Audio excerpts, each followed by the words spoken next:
নমস্কার বন্ধুরা, আমি অনুরাধা মনের মধ্যে বাংলার পরের ভিডিও নিয়ে এসেছি।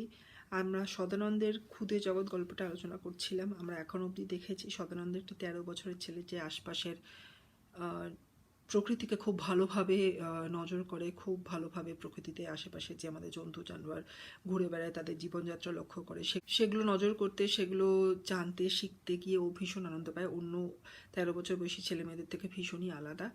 এবং এই গল্পে আমরা দেখেছি ও পিঁপড়েদের সঙ্গে একটা বন্ধুত্ব স্থাপন করার চেষ্টা করছে। ওর যখন 1 বছর আগে জ্বর হয়েছিল, তখন ও ভুল করে কুলকুচু করে খানিকটা জল ফেলেছিল, তাতে একটা পিঁপড়ে বাইরে একটু ডুবে যাচ্ছিল, সেটাকে ও বাঁচায় এবং তারপর থেকে ও চিনির দানা দিয়ে পিঁপড়েদের সঙ্গে বন্ধুত্ব করার চেষ্টা করে। এবং একবার যখন দেখে যে স্কুলের বাইরে বেশ কিছু পিঁপড়ের একটা ঢিপি, মাটির ঢিপি বানিয়েছে, তখন কৌতূহলবশত ওটা একটুখানি উপরটা ভেঙে দেখে যে ভেতরে অনেক ছোট ছোট ঘর আছে বা খুপড়ি আছে, এবং একে অন্যের সঙ্গে জড়িত কীভাবে বেশ কিছু সুড়ঙ্গের দিয়ে। এবং ওর মনে হয়েছিল তাহলে কি পিঁপড়েরা মানুষদের মতোই বুদ্ধিমান, ওদেরও স্কুল কল আছে, ওদের টিচার আছে, ওরা অঙ্ক শেখে, আঁকা শেখে, হাতের কাজ শেখে। তো এই সব দেখে মনে হয়েছিল শারীরিক ভাবে ছাড়া পিঁপড়ে এবং মানুষের মধ্যে কোনো তফাৎ নেই, কারণ অন্য বহু বড় বড় জন্তু জানোয়ার নিজেদের বাড়ি নিজেরা তৈরি করতে পারে না। এবং এই পিঁপড়েদের যেহেতু ও বাড়িটা দেখার জন্য একটু বাড়ির ওপর দিকটা ভেঙে দিয়েছিল ওদের সঙ্গে বন্ধুত্ব করার জন্য, ও একটু সন্দেশ পরের দিন রেখে দিয়েছিল যাতে ওরা ওকে শত্রু না ভাবে, ওকে বন্ধু ভাবে। তো এইখানেই মোটামুটি এই অবধি আমরা গল্পটা পড়েছিলাম। আমরা দেখেছিলাম এরপরে সদানন্দ পিঁপড়েদের আরও বেশি করে নজর করছিল যখন ওর গরমের ছুটি পড়ে গিয়েছিল ওর বাড়ির কাছে যে পিঁপড়েগুলো। এবং তখন ও বড়দের সঙ্গে যখন শেয়ার করতে চেয়েছিল ব্যাপারগুলো, বড়রা কেউ শুনতে চাইনি, তখন ও ঠিক করেছিল আমি নিজেই শিখবো, নিজেই জানবো। তো সেইটাই ও করেছিল। আজকে আমরা এইখান থেকে শুরু করব। এরপর একটা কিছু ঘটনা ঘটেছিল, সেই ঘটনাটা কী ঘটেছিল সেটা নিয়ে আজকে গল্পটা হবে। একটু বড় হবে হয়তো আজকের পর্বটা, চেষ্টা করবো যত তাড়াতাড়ি সম্ভব শেষ করতে পারি আমরা। একদিন একটা ব্যাপার হলো। তখন দুপুরবেলা আমি ঝন্টুদের বাড়ির পাঁচিলের গায়ে একটা লাল পিঁপড়ের ঢিবির পাশে বসে পিঁপড়েদের খেলা দেখছি। অনেকে বলবে লাল পিঁপড়ের ঢিবির পাশে তো বেশিক্ষণ বসা যায় না, কারণ পিঁপড়ে কামড়াবে যে। এটা ঠিকই যে আগে লাল পিঁপড়ের কামড় আমি খেয়েছি, কিন্তু কিছুদিন থেকে দেখছি ওরা আর আমাকে কামড়ায় না। তাই বেশ নিশ্চিন্ত মনে বসে বসে পিঁপড়ে দেখছিলাম। এমন সময় হঠাৎ দেখি ছিকু আসছে। তো ওর গরমের ছুটিতে ওর পাশে কাছাকাছি এক বন্ধু ঝন্টু, তার বাড়ির পাশে যে পাঁচিল, সেখানে বসে একটা লাল পিঁপড়ের ঢিবিও দেখছে ওরা কীভাবে খেলাধুলা করে, নড়াচড়া করে সেই সব। এবং ও ভাবছিল যে অনেকে যদিও বলবে যে লাল পিঁপড়েরা কামড়ায়, এবং ও আগে কামড় খেয়েওছে লাল পিঁপড়ে, কিন্তু ও এটাও লক্ষ্য করেছে বেশ কিছুদিন ধরে ওরা আর ওকে কামড়াচ্ছে না। হয়তো ওর এতে মনে আরও বেশি ধারণাটা বদ্ধমূল হলো বা স্থির হলো যে পিঁপড়েরা ওকে বন্ধু ভাবছে। যাই হোক, এই সময় হঠাৎ করে ছিকু বলে কেউ এলো। ছিকুর কথা আগে বলিনি, ওর ভালো নাম শ্রীকুমার, আমাদের ক্লাসেই পড়ে, কিন্তু আমাদের চেয়ে নিশ্চয়ই অনেক বড়, কারণ ওর গোঁফদারি বেরিয়ে গেছে। ছিকু খালি সর্দারি করে, তাই ওকে কেউ ভালোবাসে না, আমিও না, কিন্তু তাই বলে কখনো ওর সঙ্গে লাগতে যাই না, কারণ জানি যে ওর গায়ে খুব জোর। তো ছিকু হচ্ছে ওদের ক্লাসেরই একটা ছেলে শ্রীকুমার, যে হয়তো বেশ কয়েকবার ক্লাসে ফেল করেছে। এবং ওকে কেউ পছন্দ করে না শ্রীকুমারকে, কারণ ও সবার সঙ্গে মানে সর্দারি করতে চায়, বা আমি আমি লিডার, আমি দলপতি, এরকম একটা ভাব দেখাতে চায়, সেজন্য পছন্দ করে না ওর ক্লাসের অন্যান্য বন্ধুরা। সদানন্দও পছন্দ করে না, কিন্তু ওর সঙ্গে কখনো ঝামেলায় পড়েনি, কারণ জানি শ্রীকুমারের গায়ে অনেক জোর, শ্রীকুমার মারলে খুব লাগবে। ছিকু আমায় দেখতে পেয়ে বললো, এই ক্যাবলা ওখানে ওত পেতে বসে কি হচ্ছে? আমি ছিকুর কথায় কান দিইনি, কিন্তু দেখলাম আমার দিকে এগিয়ে আসছে। আমি পিঁপড়েগুলোর দিকে দেখতে লাগলাম। ছিকু আমার কাছে এসে আবার বললো, কি হচ্ছে কি? হাবভাব দেখে সুবিধার লাগছে না তো। আমি আর লুকাবার চেষ্টা না করে সত্যি কথাটাই বলে দিলাম। তো চিকু এসে ওর কাছে এলো। প্রথমে তো মানে চিকু জিজ্ঞাসা করলো, কী করছিস? ক্যাবলা মানে একটা বাজে কথা আর কি, মানে বোকা। তো ওকে বললো, কী করছিস? তো প্রথমে উত্তর দেয়নি। হ্যাঁ, বলছে ওখানে ওত পেতে বসে কি হচ্ছে? ওত পেতে থাকা মানে মানে নজর করছে এরমভাবে আর কি, তৈরি হয়ে থাকা, এরম এরম একটা কথা। বাংলায় এই কথাটার মানে ওত পাতা মানে। তো তারপর দেখুন চিকু আবার এসে এগিয়ে এলো ওর কাছে এবং জিজ্ঞাসা করলো, কী ব্যাপার? তোর হাব ভাব থেকে সুবিধার লাগছে না, মানে তোর মানে ব্যবহার থেকে মনে হচ্ছে খুব একটা ভালো মতলব নেই তোর, কী ব্যাপার? তখন সদানন্দ সত্যি কথা বলে দিল। চিকু শুনে দাঁত খিচিয়ে বলে, পিঁপড়ে দেখছিস মানে? ওর মধ্যে আবার দেখা আর কি আছে? আর পিঁপড়ে কি তোর নিজের বাড়িতে নেই যে এখানে আসতে হবে? আমার ভারী রাগ হলো। আমি যাই করি না কেন, তাতে তোর কী রে বাবু? সবটাতে নাক গলানো আর সর্দারি। আমি বললাম, আমার দেখতে ভালো লাগছে তাই দেখছি। পিঁপড়ের ব্যাপার তুমি বুঝবে না, তোমার নিজের যা ভালো লাগে তাই করো না, গিয়ে এখানে জ্বালাতে এলে কেন? সদানন্দ ঝামেলা এড়ানোর জন্যই বলছে ও যখন মানে চিকু দাঁত খিচিয়ে মানে খুব মানে মুখটা ভেঙে বলছে পিঁপড়ে কেন দেখছিস, তোর বাড়িতেও তো পিঁপড়ে আছে, ওটা কি দেখার জিনিস, হ্যাঁ এখানে কেন এসছিস। তখন সদানন্দের খুব রাগ হলো, বলছে যে নিজে খালি সব বিষয়ে ওর মানে একটা সর্দারি করা বা আমি সর্বশ্রেষ্ঠ, আমার মত অনুযায়ী চলতে হবে এরকম একটা ভাব দেখানো। কেন এটা নাক গলানো মানে যেখানে তোমার কিছু করার দরকার নেই বা যেখানে তোমার দরকার নেই তাও সেখানে গিয়ে তুমি ঝামেলা করছো আর কি। তখন সদানন্দ সেটাই ঝামেলা এড়িয়ে বলে যে তোমার যেটা ভালো লাগছে তুমি করো না, আমি পিঁপড়ে দেখছি তাতে আমার ভালো লাগে সেই জন্য, তুমি এখানে কেন জ্বালাচ্ছ আমাকে। এর বেশি কিছু কিন্তু বলেনি, কোনো বাজে কথা কোনো বাজেভাবে ব্যবহার, সোজা কথাটা বলেছে তুমি তোমার কাজ যেটা ভালো লাগে সেটা করো, আমি আমার যেটা ভালো লাগছে সেটা করছি। চিকু আমার কথা শুনে বিড়ালের মতো ফ্যাঁস করে উঠে বললো ও দেখতে ভালো লাগে, পিঁপড়ে দেখতে ভালো লাগে, তবে দেখ দেখ দেখ। এই বলতে বলতে আমি কিছু করবার আগেই চিকু 3 লাথিতে পিঁপড়ের ঢিবিটা একেবারে থ্যাবড়া করে মাটির সঙ্গে মিশিয়ে দিল, আর সেই সঙ্গে বোধহয় কম করে 500 পিঁপড়ে থেতলে ফেতলে মরে টরে একাকার হয়ে গেল। তো চিকু যেরকম দুষ্টু ছিল ও কী করলো, বলছে ও আচ্ছা আমাকে বলছে আমার কথা শুনবে না, দেখাচ্ছে ওকে পিঁপড়ে মজা। ও 3বার লাথি মেরে পুরো চেপে চুপে ওই পিঁপড়ের ঢিবিটাকে পুরো চুপসে দিল এবং সাথে সাথে বেশ কিছু পিঁপড়েও মারা গেল। বিড়াল যেরকম ফ্যাঁস একটা আওয়াজ করে সেরকম একটা আওয়াজ করে ও কাজটা করলো। এটা তো খারাপ কাজ, সদানন্দের খারাপ লাগবে। এবার দেখি কি করলো। লাথি মেরেই চিকু হাসতে হাসতে চলে যাচ্ছিল, এমন সময় আমার মাথার মধ্যে হঠাৎ কি জানি একটা হয়ে গেল। আমি এক লাফে চিকুর পিঠের ওপর ঝাঁপিয়ে পড়ে তার চুলের মুঠি ধরে তার মাথাটা দুম দুম করে 4-5 বার ঝন্টুদের পাঁচিলে ঠুকে দিলাম। তারপর চিকুকে ছেড়ে দিতে সে কাঁদতে কাঁদতে বাড়ির দিকে চলে গেল। আমি নিজে যখন বাড়ি ফিরলাম তার আগেই চিকু এসে নালিশ করে গেছে। তো এখন অবধি আমরা কি দেখলাম, যে হঠাৎ করে সদানন্দ এরকম মানে পিঁপড়েদের এরকম ক্ষতি থেকে হঠাৎ করে ভীষণ রেগে গেল, গিয়ে কোনো কিছু না ভেবে যে চিকু ওর থেকে বড়, ওকে ভয় পায়, চিকুর গায়ে বেশি জোর, এসব কিচ্ছু ওর মাথায় কাজ করলো না। ও সোজা গিয়ে চিকুর পিঠের উপর ঝাঁপিয়ে পড়লো, ওর চুলের মুঠি ধরে ঝন্টু মানে ওর বন্ধু যাদের বাড়ির পাঁচিলের পাশে ও বসে পিঁপড়েগুলোকে দেখছিল সেই পাঁচিলে ও মাথাটা 4-5 বার ঠুকে দিল। মানে ভীষণ রাগ হলো আর কি, সেই রাগ ওকে শাস্তি দিল পিঁপড়েদের ক্ষতি করার জন্য। চিকুকে তখন ছেড়ে দিল, তখন চিকু কাঁদতে কাঁদতে চলে গেল। চিকু ওর থেকে খানিকটা বড়, অনেক বড় তো না, তাই ওরও যখন লেগেছে ও ভাবতেই পারিনি, ও খুব কাঁদতে কাঁদতে চলে গেল। তারপর সদানন্দ বাড়ি গিয়ে জানতে পারলো যে চিকু অলরেডি বাড়িতে এসে নালিশ করে গেছে। কিন্তু আশ্চর্য, মা আমাকে প্রথমটা মারেনও নি বকেনও নি। আসলে মা বোধহয় বিশ্বাসই করেননি, কারণ আমি তো এর আগে কারোর গায়ে কখনো হাত তুলিনি। তাছাড়া মা জানতেন যে আমি চিকুকে ভয় পাই। কিন্তু মা যখন আমায় ব্যাপারটা জিজ্ঞাসা করলেন তখন আমি মিথ্যে কথা বলতে পারলাম না। মা তো শুনে অবাক, বললেন বলিস কি, তুই সত্যিই চিকুর মাথা ফাটিয়ে দিয়েছিস? আমি বললাম হ্যাঁ দিয়েছি, শুধু চিকু কেন, যে পিঁপড়ের বাসা ভাঙবে তারই মাথা ফাটিয়ে দেবো। এটা শুনে মা সত্যিই ভীষণ রেগে আমায় অনেকগুলো কিলচর মেরে ঘরে দরজা বন্ধ করে রেখে দিলেন। সেদিন শনিবার ছিল, বাবা তাড়াতাড়ি কোর্ট থেকে ফিরলেন, ফিরে মার কাছে সব শুনে টুনে আমার ঘরের দরজার বাইরে থেকে তালাচাবি দিয়ে দিলেন। এখানে আমরা আজকে শেষ করব। তো আমরা দেখছি যে সদানন্দ যখন বাড়ি গিয়ে জানতে পারলো যে চিকু নালিশ করেছে, ওর মা কিন্তু বিশ্বাস করেনি, ওকে প্রথমে বকেও নি, কারণ সদানন্দ ভীষণই ভালো মানুষ ছিল, অন্য বাচ্চাদের মতো মারপিট ছোটাছুটি হ্যাঁ এটা ওটা ভাঙা এসব করতো না, ও শান্ত ধরনের ছেলে ছিল, আশপাশে জিনিসপত্র নজর করে ওর বেশি সময় কাটতো।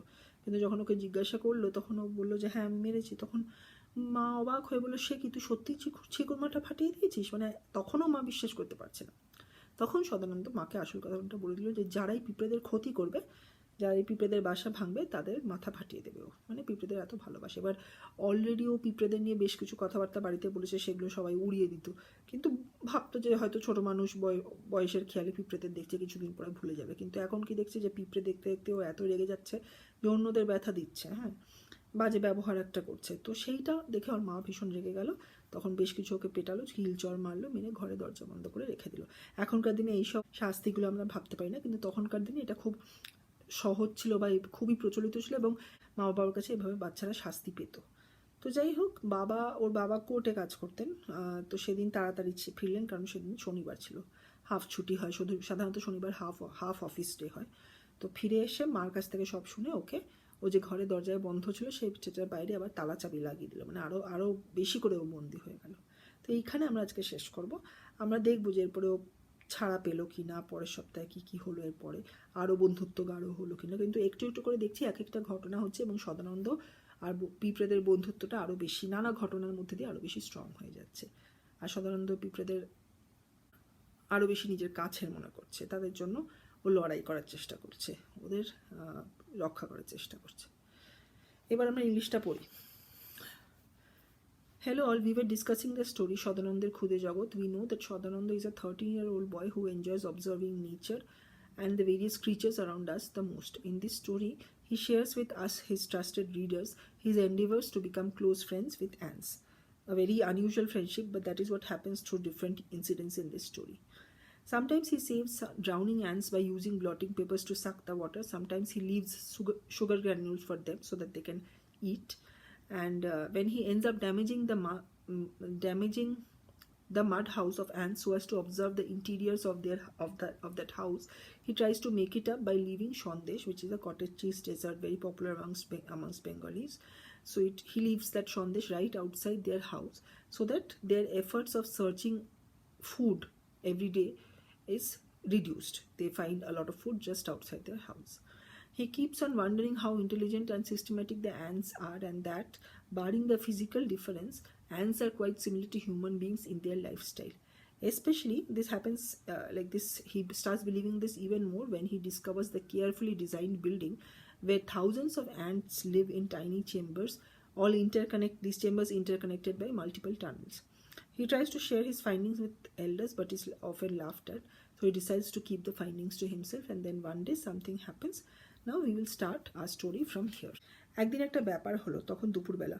আমি ঝন্টুদের বাড়ির পাঁচিলের গায়ে একটা লাল পিঁপড়ের ঢিবির পাশে বসে পিঁপড়েদের খেলা দেখছি। অনেকে বলবে লাল পিঁপড়ের ঢিবির পাশে তো বেশিক্ষণ বসা যায় না, কারণ পিঁপড়ে কামড়াবে যে। এটা ঠিকই যে আগে লাল পিঁপড়ের কামড় আমি খেয়েছি, কিন্তু কিছুদিন থেকে দেখছি ওরা আর আমাকে কামড়ায় না, তাই বেশ নিশ্চিন্ত মনে পিঁপড়ে দেখছিলাম। এমন সময় হঠাৎ দেখি ছিকু আসছে। So one afternoon during his summer vacation, Shodanando was sitting near the boundary wall of his friend Jhontu, near a mud fort of red ants, watching the ants move around, play, and perform different activities. He, as I said like earlier, he found immense joy in observing these animals of nature, small tiny animals which are roaming around us. So he says that some people might argue that one can't sit near the house or near red ants for very long because they bite, and it's a very strong bite. It hurts a lot. And Shodanando also mentions that he has been bitten earlier, but he has observed that these ants have not bitten him much in the recent past. So he was watching these ants in a relaxed mind, watching their antics, watching their behavior and activities, when suddenly he notices that Chhiku was coming up. Now who is Chhiku? Let's see. Chhikuর কথা আগে বলিনি, ওর ভালো নাম শ্রীকুমার, আমাদের ক্লাসেই পড়ে, কিন্তু আমাদের চেয়ে নিশ্চয়ই অনেক বড়, কারণ ওর গোফ দাড়ি বেরিয়ে গেছে। Chhiku খালি সর্দারি করে, তাই ওকে কেউ ভালোবাসে না, আমিও না, কিন্তু তাই বলে কখনো ওর সঙ্গে লাগতে যাই না, কারণ জানি যে ওর গায়ে খুব জোর। Here Shodanando accepts that he hasn't really mentioned to us, his trusted readers, about Chhiku earlier, and then he shares that Chhiku is short for Srikumar, a boy in his class, but who is much older than Shodanando or his peers. And how does he know that? Because he has well-developed moustache and beard, very unlike 13-year-old boys. And nobody likes Chhiku since he always tries to impose his leadership on everybody else. Shodanando also doesn't like him, but he also adds that he never tries to get in a fight with him because Chhiku is very strong. So he is kind of scared of Chhiku. Next line and next paragraph. Chiku আমায় দেখতে পেয়ে বলল, এই ক্যাবলা, ওখানে ওত পেতে বসে কি হচ্ছে? আমি চিকুর কথায় কান দিইনি, কিন্তু ও দেখলাম আমার দিকে এগিয়ে আসছে। আমি পিঁপড়েগুলোর দিকে দেখতে লাগলাম। চিকু আমার কাছে এসে আবার বলল, কি হচ্ছে কি? হাবভাব থেকে সুবিধার লাগছে না তো?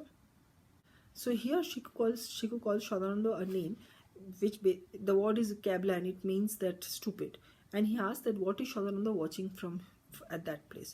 To this, Shodanando initially doesn't bother to answer, but observes Chhiku is coming closer to him.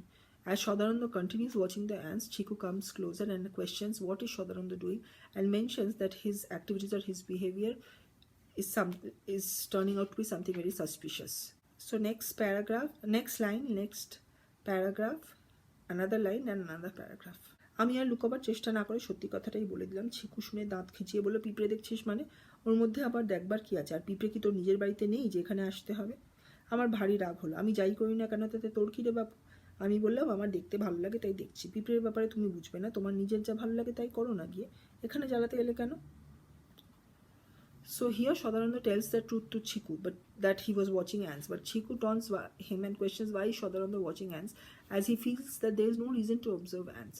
He even asks that there must be ants in Shodanando's house too, and so why has he come out in that location away from his house to check out ants?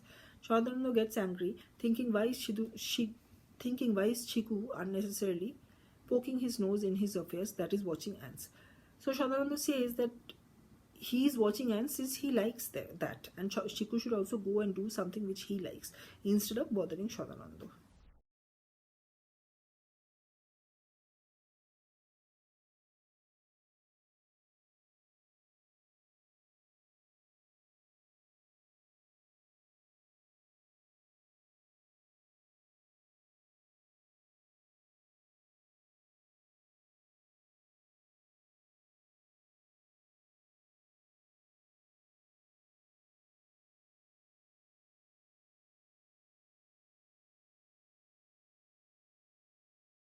Instantly flattening the mud fort and thereby killing almost 500 ants immediately. Next 4 lines. লাথি মেরেই চিকু হাসতে হাসতে চলে যাচ্ছিল, এমন সময় আমার মাথার মধ্যে হঠাৎ কি যেন একটা হয়ে গেল। আমি এক লাফে চিকুর পিঠের ওপর ঝাঁপিয়ে পড়ে তার চুলের মুঠি ধরে তার মাথাটা দুম দুম করে 4-5 বার ঝন্টুদের পাঁচিলে ঠুকে দিলাম। তারপর চিকুকে ছেড়ে দিতে সে কাঁদতে কাঁদতে বাড়ির দিকে চলে গেল। আমি নিজে যখন বাড়ি ফিরলাম তার আগেই চিকু এসে নালিশ করে গেছে। So this act of Chhiku of flattening or breaking that mud fort and killing so many ants, it makes Shodanando very angry. And before Chhiku could walk away with a laugh, Shodanando jumps onto Chhiku and hits his head on the boundary wall of his friend Chontu 4 to 5 times. When Shodanando leaves Chhiku, Chhiku keeps on crying and then goes away. When Shodanando comes back to his house, he finds that Chhiku has already visited his house and complained to his ma.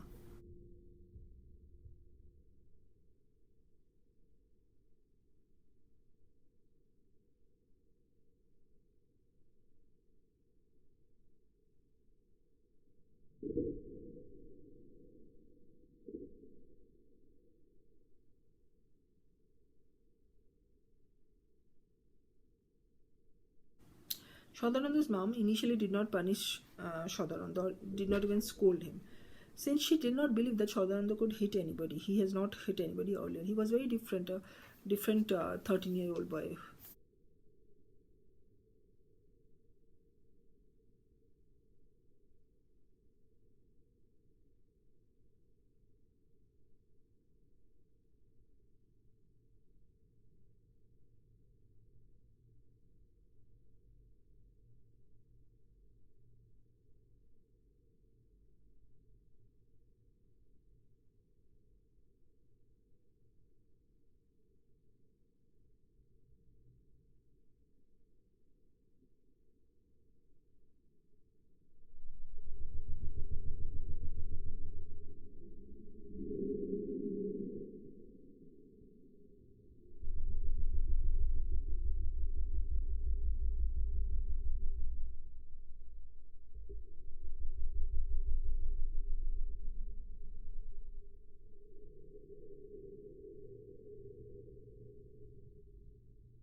So now, does Shodanando remain imprisoned?